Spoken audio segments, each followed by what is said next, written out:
नमस्कार दोस्तों, UP triple S C PET test series में आपका स्वागत है। दोस्तों, आज हम टेस्ट नंबर 7 को देखेंगे और आज के इस टेस्ट में हमने जीएस के 15 महत्वपूर्ण प्रश्नों को शामिल किया है। तो आइए शुरू करते हैं आज का हमारा टेस्ट। पहला प्रश्न है कि प्राक्कलन समिति के सदस्य कितने और कौन होते हैं। तो दोस्तों, प्राक्कलन समिति के जो सदस्य होते हैं वे किस सभा से होते हैं और कितने होते हैं। तो इसका सही जवाब हो जाएगा ऑप्शन नंबर ए, सभी 30 सदस्य लोकसभा से होते हैं। प्राक्कलन समिति के जो सदस्य होते हैं उनकी संख्या 30 होती है और 30 सदस्य लोकसभा से होते हैं। आगे है, संविधान की 6ठी अनुसूची में निम्न में किस राज्य के बारे में प्रावधान नहीं है। तो जो 6ठी अनुसूची है उसमें 4 राज्यों के बारे में प्रावधान है, जिसमें असम, मेघालय, त्रिपुरा और मिजोरम राज्य हैं। तो दिए गए ऑप्शंस में से वो कौन सा राज्य नहीं है। तो इसका सही जवाब हो जाएगा ऑप्शन डी, नागालैंड। अगला है, गोस्वामी तुलसीदास द्वारा लिखे गए रामचरितमानस का सबसे लंबा कांड यानी अध्याय कौन सा है।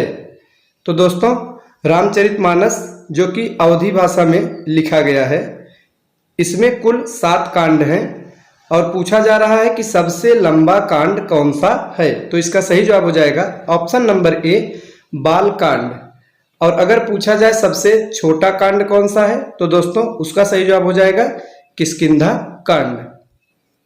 अगला है, निम्नलिखित में से कौन सा देश कुल क्षेत्रफल की दृष्टि से विश्व में 5वें स्थान पर है।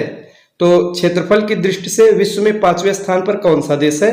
तो इसका सही जवाब हो जाएगा Brazil, option number A, Brazil. अगला प्रश्न है, प्रतिवर्ष राष्ट्रीय सुरक्षित मातृत्व दिवस किस दिन मनाया जाता है। तो इसका सही जवाब हो जाएगा ऑप्शन नंबर सी, 11 अप्रैल को। 11 अप्रैल को प्रतिवर्ष राष्ट्रीय सुरक्षित मातृत्व दिवस मनाया जाता है। अगला प्रश्न है, दक्षिण एशियाई क्षेत्रीय सहयोग संगठन यानी कि सार्क का मुख्यालय कहाँ है। तो इसका सही जवाब हो जाएगा काठमांडू। सार्क का मुख्यालय काठमांडू में है। अगला प्रश्न है, घूमर लोक नृत्य है। महत्वपूर्ण प्रश्न है दोस्तों, कई बार पूछा गया है परीक्षा में। तो घूमर लोक नृत्य यह किस राज्य का है। तो इसका सही जवाब हो जाएगा ऑप्शन नंबर बी, राजस्थान का। घूमर राजस्थान। आगे है, एबेल पुरस्कार किस क्षेत्र में प्रदान किया जाता है। तो जो एबेल पुरस्कार है यह गणित क्षेत्र में प्रदान किया जाता है। तो सही जवाब हो जाएगा ऑप्शन नंबर डी, गणित। अगला प्रश्न है, सूची 1 को सूची 2 से सुमेलित कीजिए। तो दोस्तों, 2 सूची दी गई है, पहले में कप का नाम है और दूसरे में खेल का। तो आइए सुमेलित करते हैं। पहला है डेविस कप। तो दोस्तों, डेविस कप यह टेनिस से संबंधित है। अगला है मर्डेका कप। तो दोस्तों यह फुटबॉल से संबंधित है। आगे है राइडर कप। तो राइडर कप यह गोल्फ से। और अंतिम है थॉमस कप। तो दोस्तों यह बैडमिंटन से संबंधित है।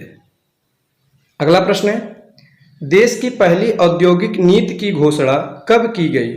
तो पहली औद्योगिक नीति, इसकी घोषणा 1948 में की गई थी। तो सही जवाब हो जाएगा ऑप्शन नंबर बी, 1948। अगला प्रश्न है, निम्न में कौन सी फसल खरीफ की फसल नहीं है। तो दोस्तों, इसमें से कौन सी फसल है जो खरीफ की फसल नहीं है। तो सही जवाब हो जाएगा गेहूं, ऑप्शन नंबर डी, गेहूं यह रबी की फसल है। अगला है, भारत में किस पंचवर्षीय योजना के समय 14 बैंकों का राष्ट्रीयकरण किया गया था। महत्वपूर्ण प्रश्न है। तो कौन सी पंचवर्षीय योजना के अंतर्गत 14 बैंकों का राष्ट्रीयकरण किया गया था। तो इसका सही जवाब हो जाएगा ऑप्शन नंबर बी, चौथी पंचवर्षीय योजना। अगला प्रश्न है, किसान क्रेडिट कार्ड योजना की शुरुआत कब की गई थी। केसीसी इसकी शुरुआत कब की गई थी। सही जवाब हो जाएगा ऑप्शन नंबर ए 1998 में। अगला प्रश्न है, आलू का वार्ट रोग किस कारण से होता है? महत्वपूर्ण प्रश्न है। आलू का वार्ट रोग यह किसके कारण से होता है? तो इसका सही जवाब हो जाएगा ऑप्शन नंबर सी, कवक। और आज का हमारा अंतिम प्रश्न है, राष्ट्रीय कृषि तथा ग्रामीण विकास बैंक यानी कि नाबार्ड की स्थापना किस समिति की सिफारिश पर की गई थी? तो दोस्तों, नाबार्ड की स्थापना किस समिति की सिफारिश पर की गई थी?